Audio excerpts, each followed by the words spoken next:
We will call informal hearing subcommittee meeting to order. We have no court order post surrenders on the agenda today. We'll begin with our first decertification matter involving the Union City Police Department. Norman C. Boucher. Let's see. Mr. Boucher was submitted for decertification based on his termination for criminal conduct. It appears that this was served. Do we have the Union City Police Department here today? Okay. Mr. Boucher, are you here today? Yes, sir. Okay. Voucher, sorry.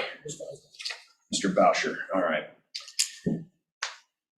All right, sir, if you would, for the record, state your name and your position, and go ahead and proceed with your side of this matter, sir. Sergeant Brandon Adams with Union City Police Department. I'm also the training officer, GDI, and I was his supervisor on the night that this occurred. I don't know much. First time for me, I need to get all the specifics or just adjust to what happened. Tell us your side of why you're here. Okay. On the 15th of March, 22, Officer Voucher's attempted to stop a vehicle. It led on him. He did give chase. The vehicle wrecked. It's seen on car camera. Officer Voucher taking the first subject into custody. Second subject not taken into custody. Was allowed to walk around the area. There was some conversation between Officer Voucher and the subject, Hyde, and during this time there was evidence thrown to the side of the road.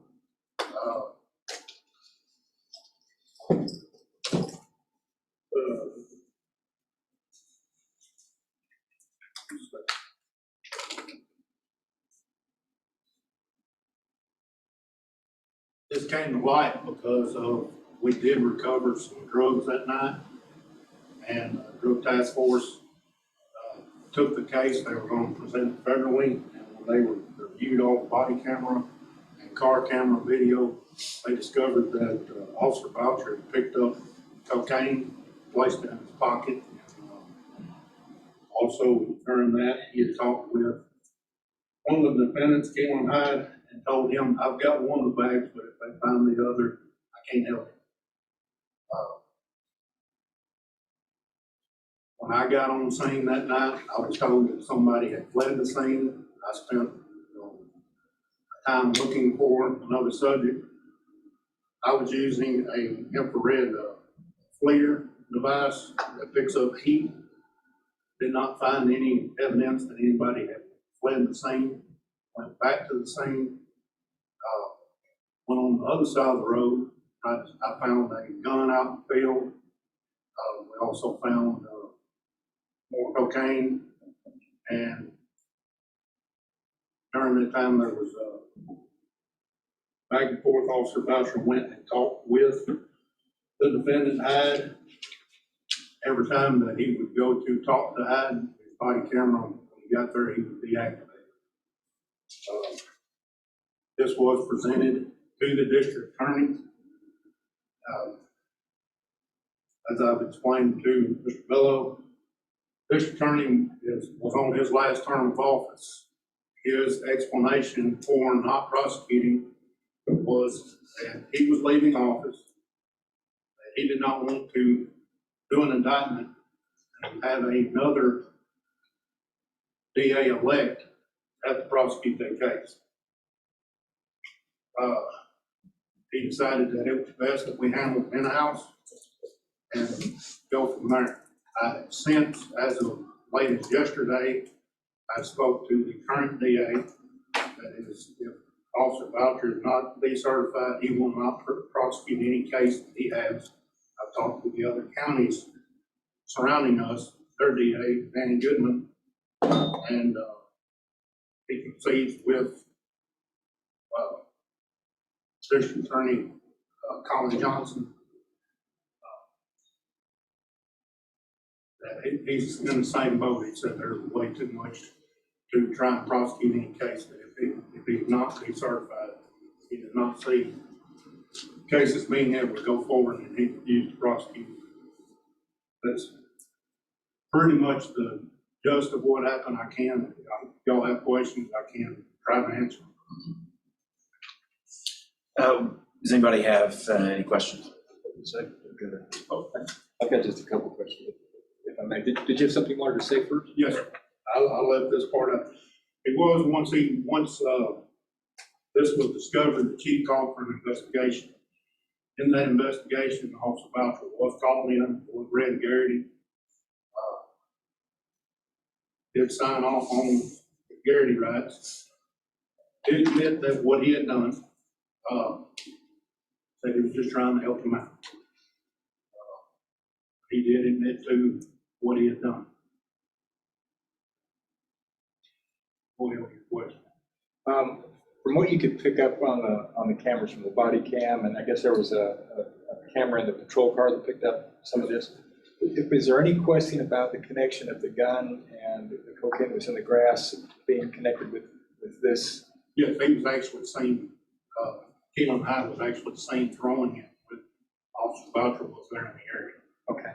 Was Hyde prosecuted? No, he was arrested, he was charged, and that's all came to light that this attorney dropped everything. There was just way too much to try and prosecute it. There was way too much for an offense. Do you know what the total amount of cocaine was that was, because there were a couple of baggies, weren't there? One bag was 17 grams, so over an ounce of cocaine. There was, I think, 27 grams of marijuana, another bag of cocaine that was not weighed because it was discovered 2 or 3 days later after the investigation started, or the next day, and it been rained on, so it wet, so they did not weigh it. Was there any evidence of a prior relationship between Officer Voucher and Mr. Hyde? Yes. They were friends before this happened, so that's why it's helping them out. Is that kind of what came out? More than that, I didn't discover until next day or 2 days later. I was called by the actual person that owned the car and told me that, he said, "You do realize that that is his brother." I did not know that.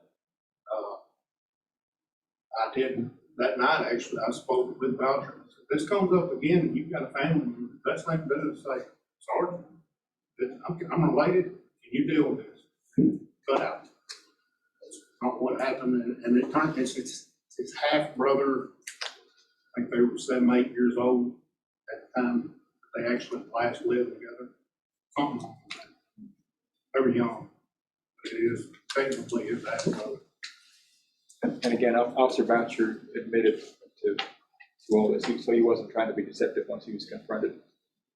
No, he did say that he had tunnel vision, had trouble remembering the exact events of what happened, but he did recall most of what Lieutenant Odell had asked him, and just said, "I was trying to help him out." Thank you. So the person that he did not cuff was the one that was the family member, brother, stepbrother? Yes.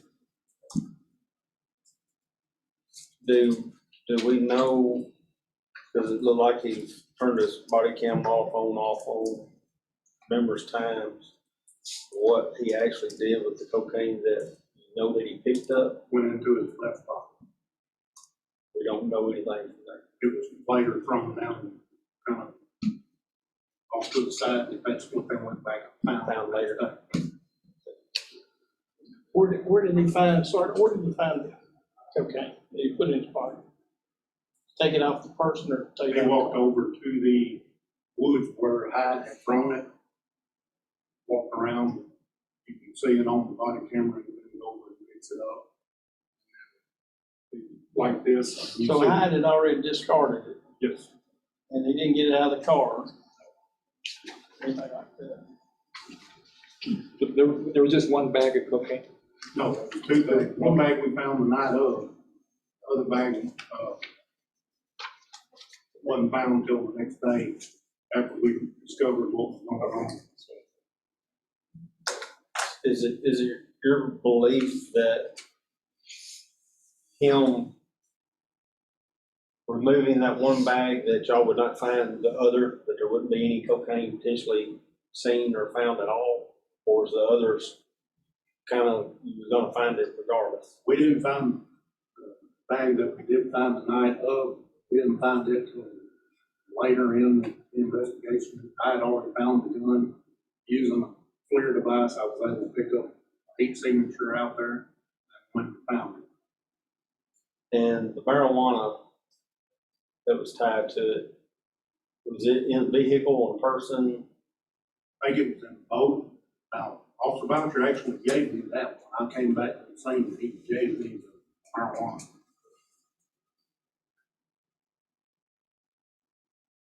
I think it may have been more on the lines that I'd rather you get prosecuted with some weed instead of almost an ounce and a half of cocaine. Sorry, this is Commissioner Wagner again. What is the timeline from the time he put it in his pocket until he gave it up? Officer, From the time he put it in his pocket till the time what? that he dropped it or whatever he did with it. You know, I've got, it's in here.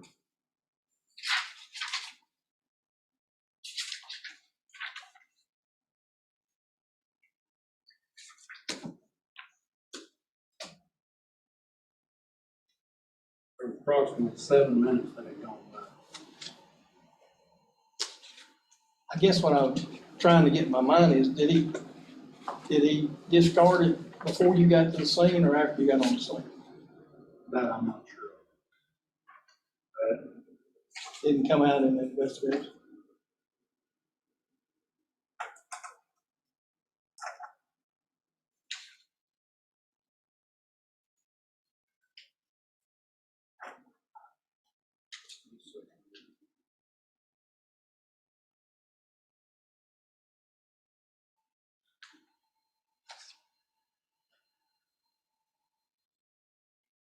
That's all I have. He had seen throwing something before the first backup officer, which would have been me, arrived. And that was from the camera. Yes. No further questions? Anybody else have any questions? Hearing none, thank you very much. Mr. Voucher, if you could step up to the podium. Go ahead and identify yourself, giving your name, and present your side. My name is Voucher, formerly employed by Union City. All the events that Sergeant Adams spoke of are true. From what I remember is that the car took off, they got out. The reason I didn't detain Mr. Hyde at the time, I didn't feel like he was a threat because I knew him. And I was just so tunnel visioned and couldn't tell you left from right at that moment. And I was trying to get, the other guy was injured, I believe, and I was trying to figure out what was going on with him. I'm yelling at him to stop. Let me try to help you out as best as I can. And as I pull up to the vehicle, it's shaking, lights are on, driver's side door, same open. And then at the time, they told me that somebody took off running. And I was like, who the fuck took off running? Who was it? It said some white boy, it's all his stuff, blah, blah, blah. And I'm like, okay, so Keelan runs across the street, he throws the drugs. Other officers arrive, and I go back to the car, I go back to the camera, back to the car, cut my camera off, so I knew he would talk to me with my camera off. I said, Keelan, what'd you throw? And all this. He said, I threw a gun and some dope. I said, all right, that's why I put him in handcuffs in the front and took him to the back of my patrol car. At the time, I already knew he was a convicted felon, so that's why I detained him at the time. Finally detained him, which I should have detained him in the first place. And I advised Sergeant Adams and Corporal Milligan that he threw a gun in the woods. So we go searching for the gun and everything, and then I walk upon a white powder in the bag. I look down at it, I pick it up, put it in my pocket, think to myself for a second. I don't know what I was thinking. Everybody asked me, so I don't know what I was thinking. I felt like I took 2 or 3 steps and dropped it right there. Now, 7, 8 minutes, it might have been 7, 8 minutes, but like I said, I was tunnel vision and everything. So we go back, Sergeant Adams identifies the gun. At the next time, EMS comes and talks to him, and he'll take the handcuffs off the other defendant. I go back there, he's acting nervous. At the time, I thought it was just that one bag of cocaine and the weed that was in the car and on Hyde's person that I gave Sergeant Adams. So we go back to the ambulance, he's nervous. I know both of them really well. And they were just acting too shaky and too about just a little bit of weed and everything. So we walked back, I told Sergeant Adams, there's more out here. As we walk up the hill towards Sergeant Adams in the area, he found the gun. That's when I find the other bag of cocaine. And I did tell Hyde that if they find the other one, it's on you. You can ask me 2 million times why I did it, and there's no reason I did it. There's one thing I do want to say. I tried to explain this to Sergeant Adams, my chief, my assistant chief, Lieutenant Odell. Me and Keelan Hyde are not related. We never lived together, none of that. His brother, we had the same brother, but different moms and dads. His dad and mom, we had different dads, say that, but we don't have the same mom too. Like, we never lived together, any of that. We're not brothers. I have a half brother that has the same dad as Keelan. And that's all that is. I've never lived with Keelan. We're not brothers, none of that. So I tried to explain that to them then, because like Sergeant Adams said, if it's family, we can give it to him and we'll go about it and leave. And so I didn't see that as family. I mean, they're like, and you think about it, I know 95% of people in Union City. I told them, y'all can take me to the hood, I'll name everybody there. Take me to the 2 richest neighborhoods in town, I'll name everybody there. I said, but that was my argument to them, was that we're not related. They kept saying that we're related, it's your brother, you try to help him out, we're not brothers. There's no blood, we never lived together. I just happen to have a half brother that had the same dad as him, that we know each other. But that's that, but all the other events did happen.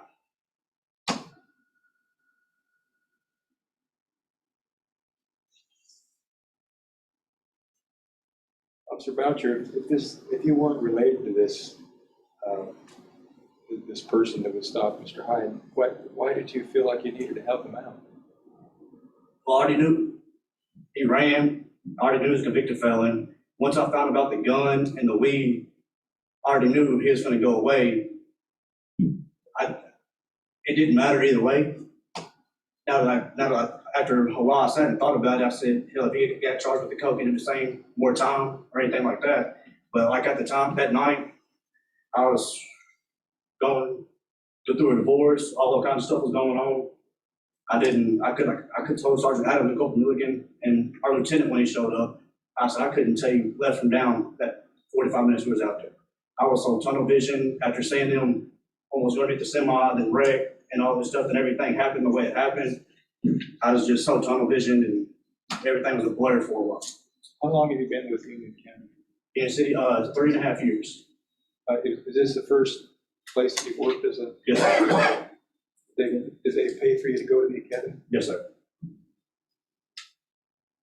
What did you do before you went to jail? I worked at Walmart.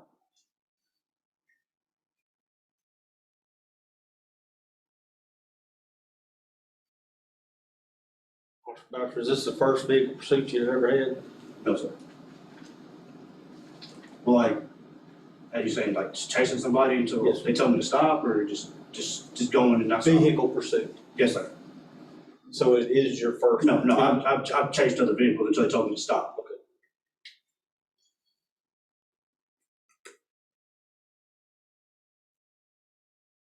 Have you had any other disciplinary issues?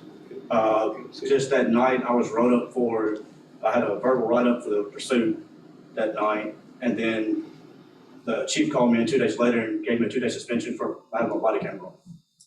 That's the only disciplinary actions I've had in the 3.5 years I've been there. So everything pretty much surrounded this event? Yes, sir. what's your aberrations of doing, moving forward as far as career wise? And if it doesn't get taken, I guess I'll have to venture off hours away to get another job somewhere else. You don't really know how much you miss something until you lose it. This past 5.5, 6 months have been rough. Just trying to find a job that I'm happy with and everything, but law enforcement is where I believe I'm supposed to be. And that night, it just had a lapse in judgment. Can't have that in this line of work, especially this day and age. It was just a bad night for me in general. I don't see myself in working with in law enforcement. And when I first started, it was just, oh, you had something to do, riding around the cop car, you know. But once I got into it, started helping people out, doing the things I could do in my community, and seeing how it changed people's lives, I saw that that's what I was supposed to do, not stocking bananas at Walmart for us to know.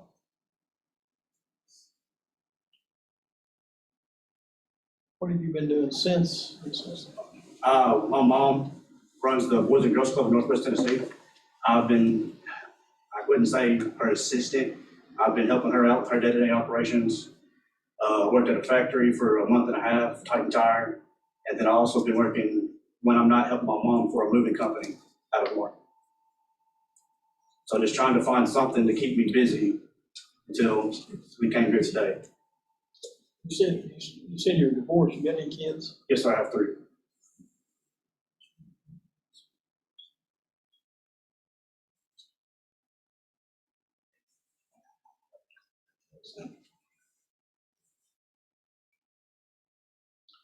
Any other questions?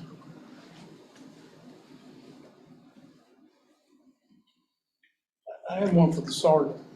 Okay. Sir, if you would step back up. Sergeant, give us his history with the department. I mean, is he truthful in the sense that he hadn't had any discipline or anything like that? What kind of police officer he was? He's been on my shift ever since the day that he was released from the training program. A few minor stuff that I dealt with on shift, nothing on paper. I just dealt with it as a supervisor. It's great.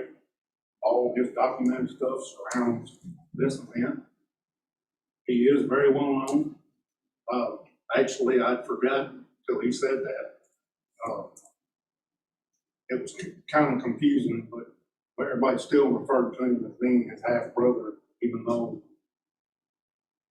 when he said that, that He's was a half brother to the half brother. He grew up in the Boys and Girls Club. He is known by everybody. He knows everybody. Very well liked in all areas of the community. And back to your question that you'd asked before, I looked through here. The bag was picked up before I arrived. I was in the second video showing him picking it up. I was on the second video. On the fourth video, it shows him going back to the woods to put it back or put it over there.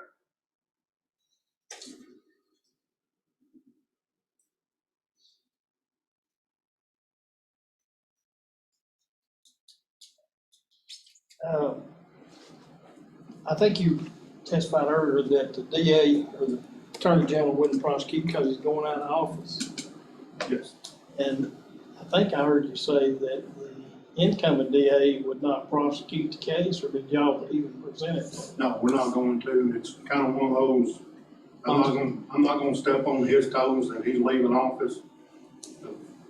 Tommy Thomas, who is the current DA, who is leaving office. No? Okay. He decided not to prosecute because if he did an indictment in June, the new DA who takes over in September would have to prosecute. He said he didn't want to do that, planning to charge him, just not gonna do it. But y'all never presented it to the Incoming DA, we have talked to him. He has pretty much said that that was his choice. I'm not gonna go back on his choice, and I understand it. It'd be like sheriffs and chiefs. Right. But they do that all the time. It's just I guess, a respect out of, it was their office at the time, that was their city.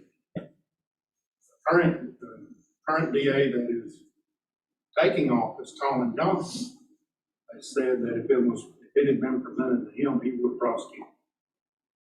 But he is not gonna go back on retiring. The reason I asked that question, because I've had similar situations where the DA just going out of office, not prosecute all the cases, you just turn around and re-indict everybody. If it was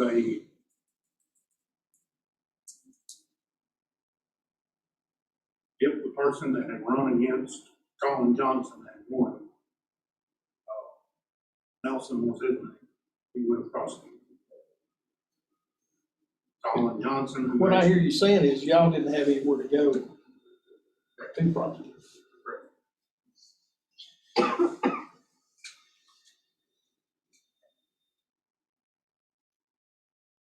Any other questions? We have a motion. I'll make a motion to refer this to the full committee. Second.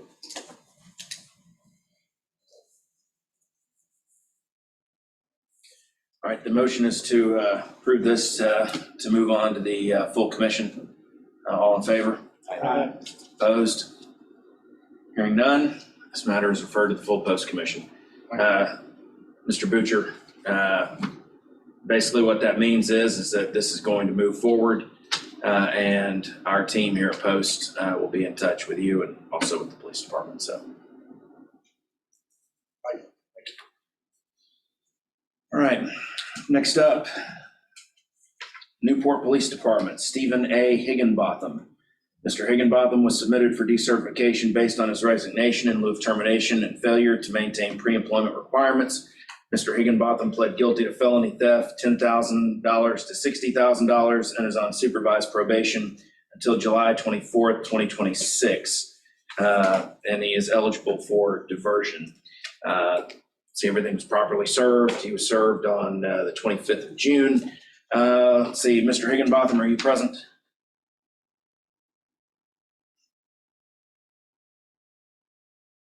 Online? The Newport Police Department present?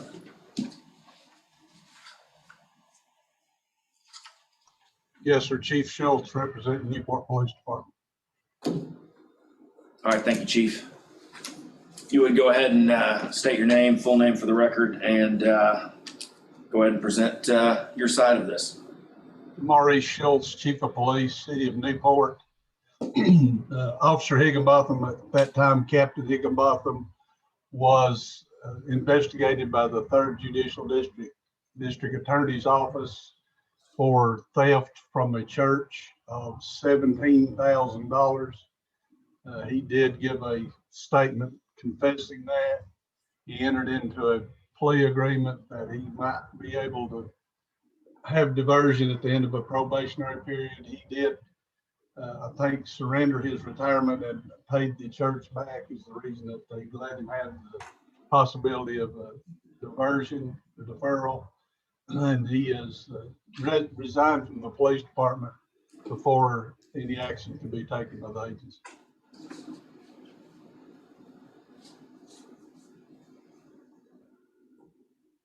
Questions?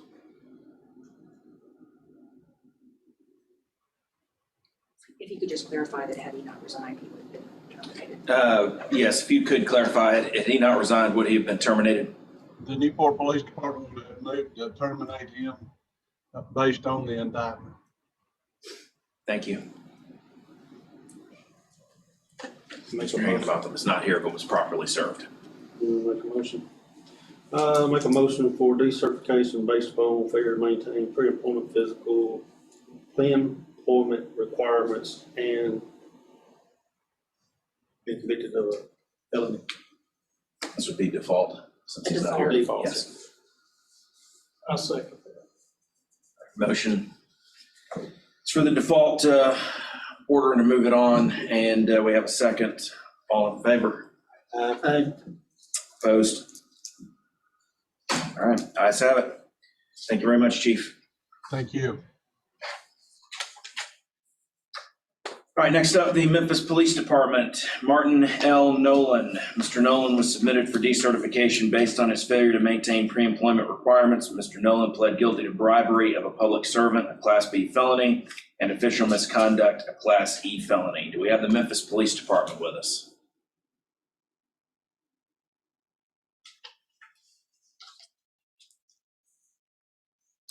We have the Memphis Police Department.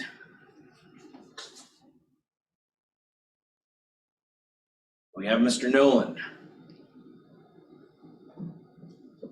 Motion to default, decertification. Second. We have a motion for the default and a second. All in favor? If we could, again, make clear on the record that it's because of the Okay. criminal conviction. Because he pled guilty to bribery of a public servant, a Class B felony, and official misconduct, a Class E felony. So that's what we're voting on, the default for that. All in favor? Okay, any opposed? All right. Metro Nashville Police Department, Jerem Plastow. Mr. Plastow had a default order of decertification entered on May 20th, 2022. Mr. Plastow filed an appeal stating that he had mixed up some dates, and that is why he did not appear at the informal hearing. Do we have the Metro Nashville Police Department? Yes, sir. Okay, and see Mr. Plastow, can you hear us? Yes, sir, I can. Okay, if you would go ahead and mute.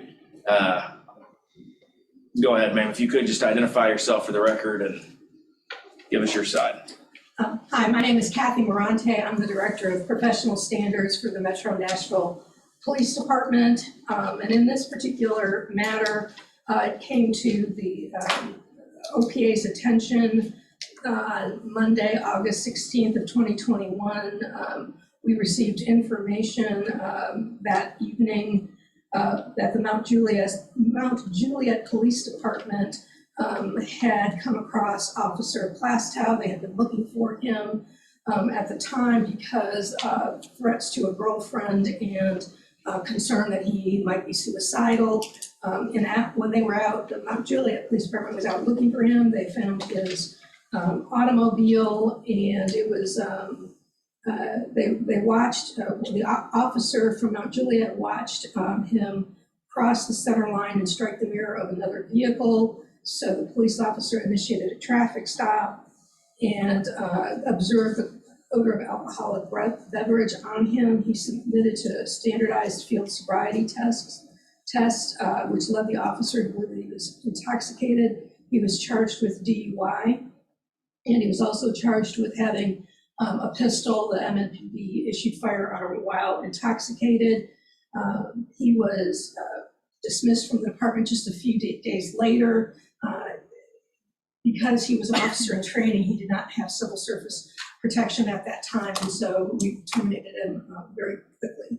I did double check this morning to see if what had happened to those charges, because again, we did it on the basis that we found under our policy that he had violated DUI law as well as having that weapon with him, and it appears that he ended up pleading to reckless endangerment in Mount Juliet, and that the related charges were dismissed.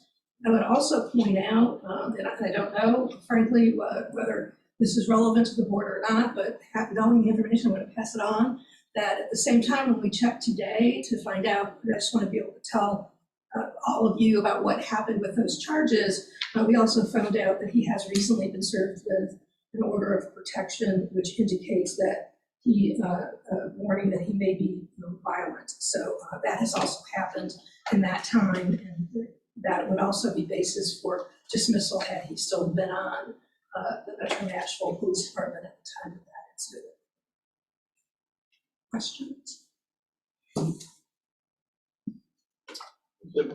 Excuse me, the order of protection, that's in Wilson? Yes, also in Mount Juliet. I'm not sure if it involves the same young woman that the call did earlier or not.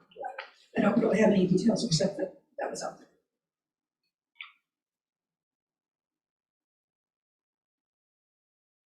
I would ask too, just because I'm reading the default order that it stated that he had 30 days to file a written argument. Are you in possession of a written argument from Mr. Plastow? I believe Mr. Blastow emailed, both Mr. Bello and Mr. Bello forwarded it to me that he wanted to appeal the order, and it was timely. Okay, all right. All right, Mr. Plastow, if you would just identify yourself for the record and tell the commission your side. Yes, sir. My name is Jaron Patrick Plasto. Most of the details that were presented are fairly accurate. On the day in question, I had a conversation and an argument with a girlfriend that I was dating at the time. I also had a conversation with my roommate. Some things that I said got kind of blown out of proportion.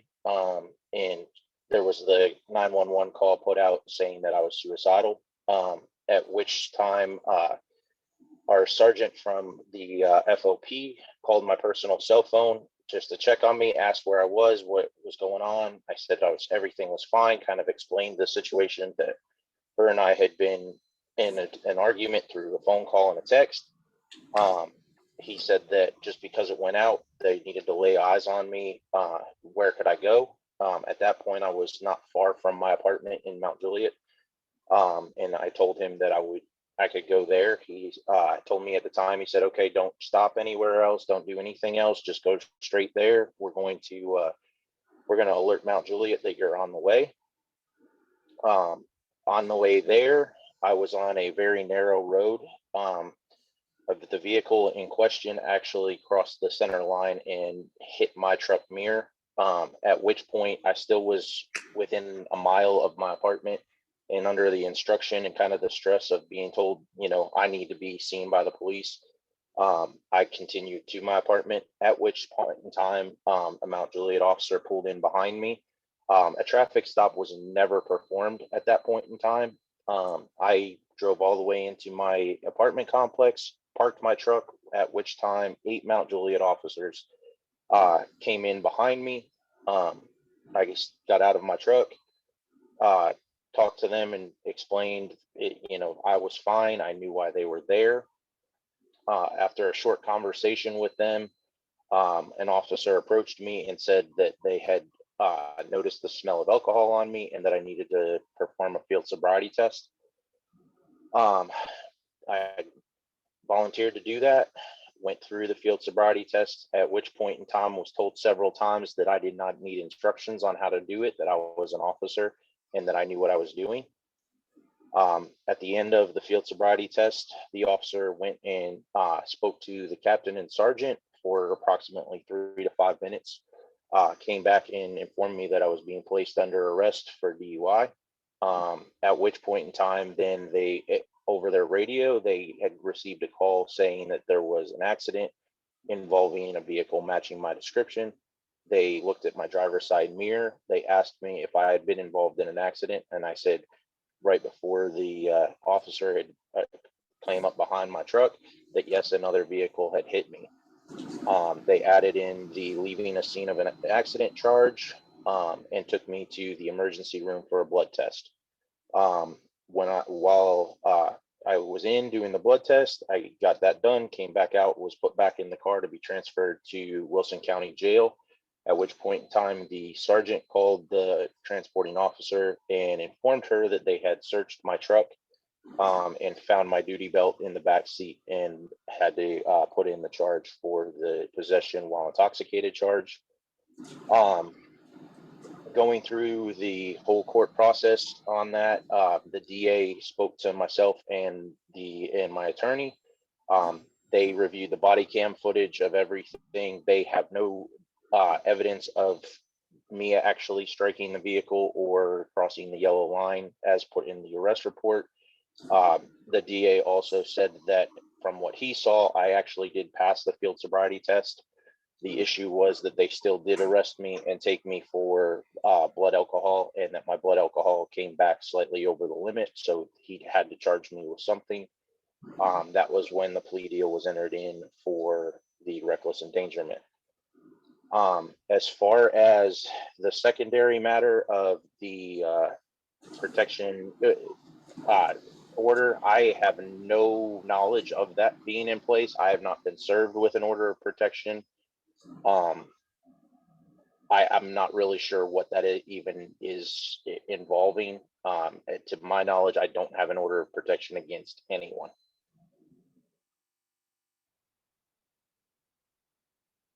Any questions?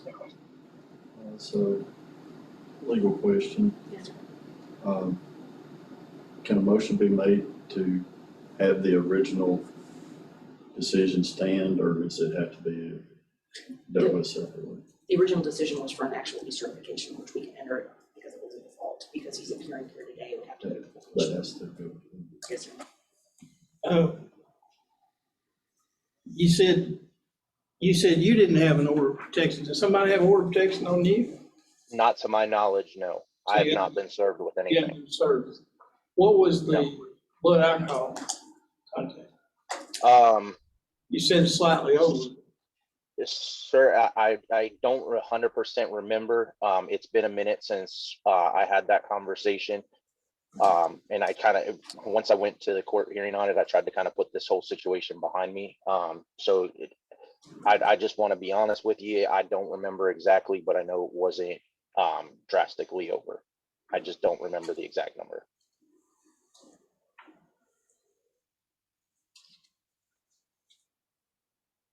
Make a motion to move this on forward.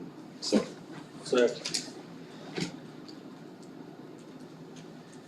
All right, so we have a motion to send this on to the full commission. It's been seconded. All in favor? Any opposed? All right, the motion passes. This will move on to the full post commission. Mr. Plastow, you'll be hearing from the members of the post commission. So make sure that you respond and don't fail to show up again, all right? Yes, sir. All right, thank you very much. Thank you. Our final matter on the agenda today is the Tennessee Department of Safety, Adam S. Story. Mr. Story was submitted for decertification based on his resignation in lieu of termination. Mr. Story was under investigation for violation of department general orders. Do we have somebody from the Tennessee Department of Safety? Yes, sir. Sergeant Chad Smith. Do we have Mr. Story on today? Mr. Story called me at 9:30 this morning and said he had an appointment, a medical military appointment that he could not move and would not be able to appear. I also sent him an email with the Zoom link offering that as an option. He said that he was at the doctor's office and would not be able to appear, and he has since moved out of state to South Carolina and provided me his new updated address. I told him the board would have to make a decision because he was properly notified, and I would let him know what the result was. I asked when he was served. Yes, he was served on June 25th by certified mail. You can take a look at that. And he called this morning. Yes, ma'am. Motion on default of non-appearing. Second. All right, so motions for default order. If the Department of Safety could go ahead and But- give the grounds for the revocation. All right, so we have a motion and a second, so I guess we can have a discussion. So that's I guess the way they do it in the legislature. So we have properly seconded. So if you would, sir, go ahead for the record and identify yourself and tell us about this. Sure, I'm Sergeant Chad Smith. I'm with the Department of Safety and Homeland Security's Office of Professional Accountability. And on November 10th of 2021, Trooper Adam Story arrived for an interview at our office regarding a separate matter, complaint that I believe was an alleged domestic violence incident that he was possibly involved in. During the course of that interview, in the early stages of that interview, the investigators discovered a smell of alcohol about him and on his breath. They stopped the interview. They immediately transported Trooper Story to the National Forensic Laboratory here in Nashville for a breath test. The breath test was done and results came back at 0.063% for breath alcohol. After receiving those results, they were transporting him back to our office. They were in on the side of the road. The investigators also performed a search of his patrol vehicle that he drove there from East Tennessee, Fall Branch that morning, district, I believe, and drove to Nashville. Out of that vehicle, in 2 separate coolers were empty Jack Daniels bottles, whiskey bottles, and one I think had just a little bit of, according to the investigators, had a little bit of what appeared to be like an aqua color, greenish colored mouthwash in the bottle. They were in personal coolers, 2 separate personal coolers, and like I said, they were empty of alcohol. At that time, he resigned pretty much on the side of the road and started taking off his uniform and other than pants, shoes, and a t-shirt, and then walked back into our office, like I said, where he resigned in lieu of termination. I'll amend my motion if you want me to amend my motion. Yes, sir, thank you. I'll amend my motion to enter in the report of record from Department of Safety and the testimony of Sergeant Smith. We have a second on that. Second. We have a motion and a second for the default order and to include the information that was just presented. All in favor? Any opposed? Hearing none. Thank you very much. Thank you. Anybody else on the call that has anything for who is CS?